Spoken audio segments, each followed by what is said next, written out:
어른들의 진짜 사랑 이야기. 나의 회피형 남자친구 상편 들려드립니다. 나는 그를 독서 모임에서 처음 만났다. SNS에서 우연히 독서 모임 모집글을 보았고 충동적으로 모임에 가입하겠다고 지원하는 메시지를 보냈다. 매달 2권의 책을 선정해서 서평까지 쓰도록 하는 강제성을 지닌 모임이라는 것에 나는 단번에 끌렸다. 올해 나이가 40이 되었으니 이제부터 책을 많이 읽어보겠다는 다짐을 한 게 벌써 몇 달이 지난 후였다. 결심과 달리 퇴근 후면 누워서 휴대폰으로 짧은 동영상이나 보다가 잠드는 게 일상이어서 나는 나를 다잡아줄 뭔가가 필요하다고 느끼던 참이었던 것이다. 그러니까 충동적이긴 했지만 딱 원했던 모임이라고 할 수 있었는데 주로 온라인으로 독서를 격려하는 모임이라지만 월 2회 오프라인으로 모임도 가진다고 했다. 책을 읽은 감상을 서로 나누는 거라는데 아무래도 온라인으로만 모임을 갖게 되면 강제성이 떨어질 수밖에 없어서인 것 같았다. 사람들과 책에 대한 감상을 나누자면 반드시 책을 읽어야만 할 테니 이런 모임이 꽤 도움이 될 거라고 믿었다. 독서 모임의 정원은 8명이고 2명이 공석이어서 딱 2명을 모집하고 있다는데 다행인지 운명인지 나는 2명 중 1명으로 뽑혀서 모임의 회원이 될 수 있었다. 내가 중간에 들어간 거라 불과 일주일 만에 오프라인 모임에 참석을 하게 됐다. 그런 내게 모임장은 모임에 초대하면서 말했다. 당연히 시간이 없었을 테니 이번에 서평은 받지 않을 거고 책에 대한 감상을 나눈다기보다 그냥 인사나 하는 느낌으로 가볍게 모임에 참석해 주기를 바란다고. 나를 제외한 7명이 모두 참석하게 될지는 몰랐지만 오랜만에 새로운 사람들을 만나게 되니 몹시 설레고 긴장이 되었는데 설렘이 더 커서 기분은 좋았다. 모임은 토요일 오후 시간으로 잡혔고 장소는 우리 동네에서 그리 멀지 않은 곳의 작은 카페였는데 멤버 중 1명의 단골 카페라고 했다. 두근거리는 마음으로 카페에 들어선 순간 나는 우리 모임 사람들을 단번에 알아볼 수 있었다.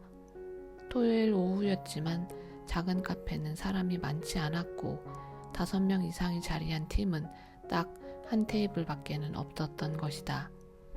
나는 쭈뼛쭈뼛 다가가 나를 소개하며 인사를 했고 사람들은 환하게 웃으며 반겨주었다.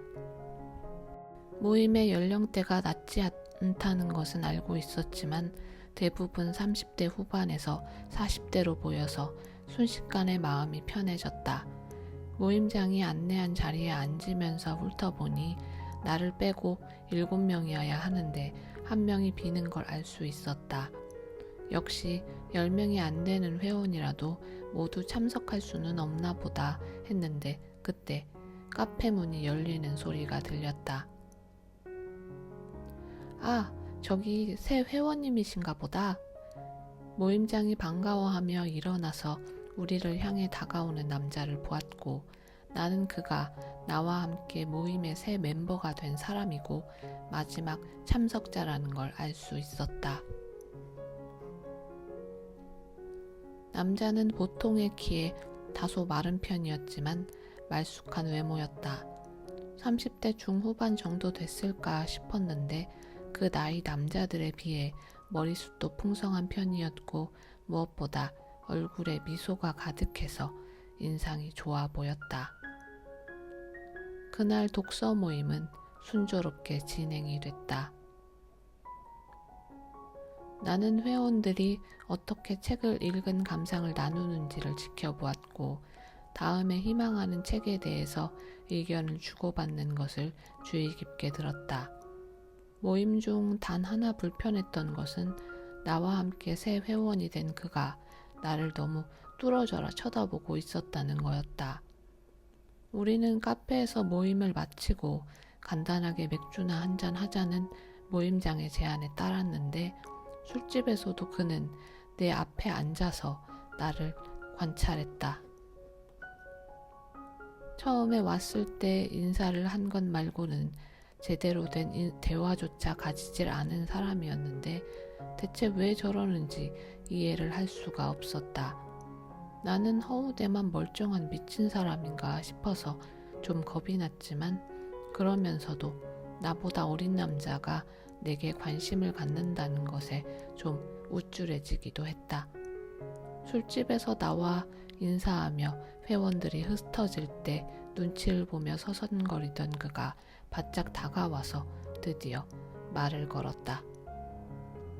우리끼리 따로 한잔하는 거 어때요? 왜 그 제안을 받아들였는지 아직도 모르겠다. 술기운 때문이기도 했고 그의 말쑥한 외모가 마음에 들어서이기도 했고 또 여자 나이 40이면 이제 연애는 절대 못할 거라고 우울해하던 즈음이라서이기도 했던 것 같다. 우리는 토요일 밤을 즐기려는 사람들이 북적북적하던 술집에 들어가서 자정이 넘을 때까지 함께 술을 마셨다. 그는 놀랄 만큼 적극적이었다. 첫눈에 반했다. 정말 놓치기가 싫었다. 보고 있어도 보고 싶다. 내일도 만날 수 없냐는 둥 내가 평생 남자들에게서 들었던 달콤한 말보다 그때 그에게서 들은 말들이 더 많을 정도였다. 나는 차분해지려고 애를 썼지만 역시 쉽지 않았고 내 머릿속은 그에 대한 생각들로 미어 터질 정도였다. 이 나이에 진짜 사랑이 찾아오다니. 나는 그 순간 그 사실을 절대 의심할 수가 없었다. 어른들의 진짜 사랑 이야기. 나의 회피형 남자친구 하편으로 이어집니다. 어른들의 진짜 사랑 이야기. 나의 회피형 남자친구 하편 들려드립니다. 다음날 아침 일어났는데 몸은 무겁고 피곤했어도 오랜만에 마음이 너무 가벼웠다. 이불을 정리하고 세수를 하는데 나도 모르게 계속 희죽희죽 웃음이 삐져나왔다. 오늘 새벽에 그와 헤어지고 택시에 앉아서 나는 그가 준 핸드폰 번호를 저장하고는 계속 핸드폰을 들여다보았다. 그가 혹시 연락을 해오지 않을까 기다렸던 것이다. 아침에 일어나서도 마찬가지였다. 평소라면 일요일 아침에는 10시나 넘어야 침대에서 빠져나왔지만 눈을 떠보니 겨우 7시였다. 나는 눈을 뜨자마자 핸드폰을 살폈지만 그에게서 온 연락은 하나도 없었다.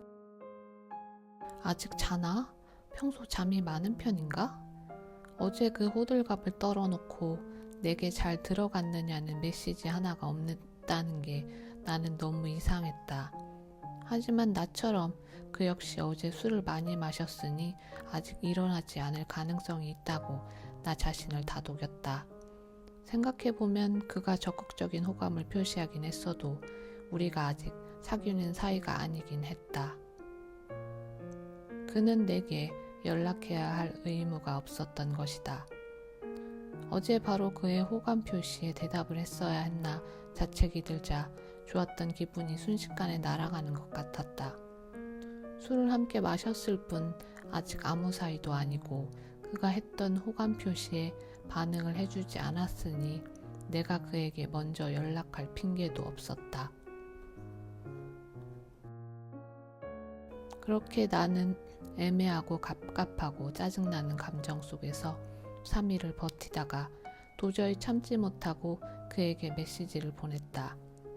연락을 왜 안 하냐, 우리 무슨 사이냐를 따져들고 싶은 마음을 애써 억누르고는 그날 잘 들어가셨냐, 제가 경황이 없어서 이제야 안부를 묻게 돼서 죄송하다는 내용을 적었다. 그의 적극적인 성향으로 봐서는 채 1분도 안 돼서 답이 올 거라고 믿었는데 그렇지가 않았다. 마침내 그에게서 연락이 온 건 3일이 지나서였고 그마저도 애매하기 짝이 없었다. 네, 저는 잘 들어갔습니다. 는 메시지 하나가 끝이었으니까. 나는 그 메시지를 보자마자 휴대폰을 던져버리고 말았다. 그가 나를 갖고 놀았다는 생각에 정말 미칠 것만 같았다. 나이 먹은 것도 서러운데 그런 놈한테 조롱까지 당했다고 생각하자 우울감이 몰려와서 나는 며칠 동안 끼니도 제대로 챙기지 않았다. 하지만 문제는 3일 후에 그가 또 연락을 해왔다는 거였다. 이번에는 메시지가 아닌 전화였고 나는 받을까 말까 망설이다가 전화를 받았다. 그때 왜 내가 그를 차단하지 않았는지를 생각해보면 일말의 희망을 가지긴 했던 게 확실한 것 같다. 그는 언제 차가운 태도를 보였냐는 듯 또 달콤한 말들을 쏟아내기 시작했다. 나에 대한 감정이 너무 큰 게 무서워서 생각할 시간이 필요했다는 거였다. 이제 생각은 끝났으니 당장 만나고 싶다고도 했다. 나는 그동안의 분노나 우울감이 모두 사라지는 것을 느꼈고 그날 저녁에 바로 그를 만났다. 그날 나는 그와 사귀기 시작한 거라고 믿게 됐다. 그는 만나자마자 내 손을 조심스럽게 잡았고 우리는 손을 잡고 걸었으니 막 시작한 연인이 아니라고 생각할 이유가 없었다. 우리는 여느 연인들처럼 데이트를 했고 그날 이후 그는 넘치는 다정함으로 자주 연락을 해주어서 나를 안심시켰다. 문제가 없었지만 또 문제가 있다고 여겨졌던 건 그가 손을 잡는 것 이상의 스킨십은 꺼렸다는 거였다. 한 달이 넘도록 그는 키스도 잠자리도 요구하지 않았다.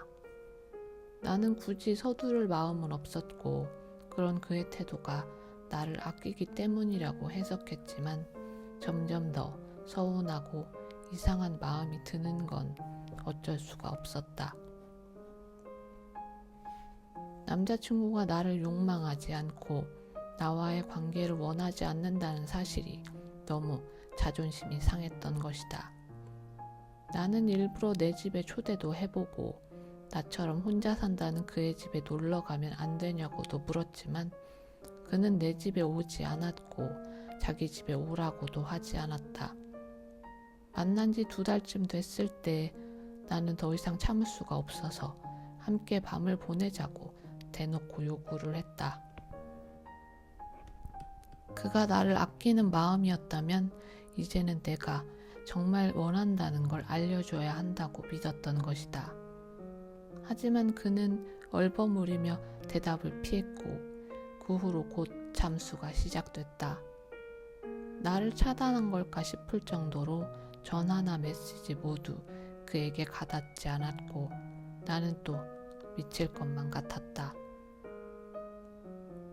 적극적으로 다가온 건 그였지만 나는 이미 짧은 시간 안에 그에게 푹 빠져버려서 고통이 더 극심했다. 그를 다시 보게 된 건 꼭 2달 후 우리가 처음 만난 독서 모임에서였다.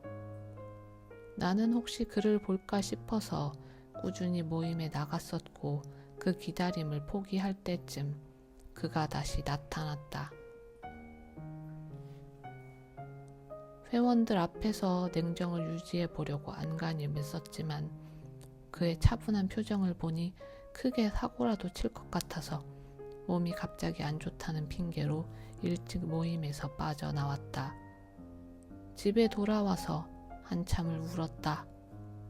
왜 그에게 한마디도 따지질 못했는지 나를 이해하기가 어려웠다. 아마도 나를 깊게 상처낼 무슨 말이 나올까봐 두려웠던 것이 아닐까 싶었는데 이제 정말 그와 끝났다고 믿었던 내게 그가 다시 연락을 해왔다. 미안하다. 내가 잘못했다. 이해하기 어렵겠지만 이유가 있으니 변명이라도 하게 해달라는 메시지.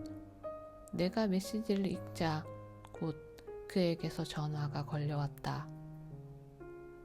나는 그 순간 알았다. 이 전화를 받지 않는 건 내게는 불가능한 일이라는 것을. 어른들의 진짜 사랑 이야기. 새로운 다음 이야기로 이어집니다.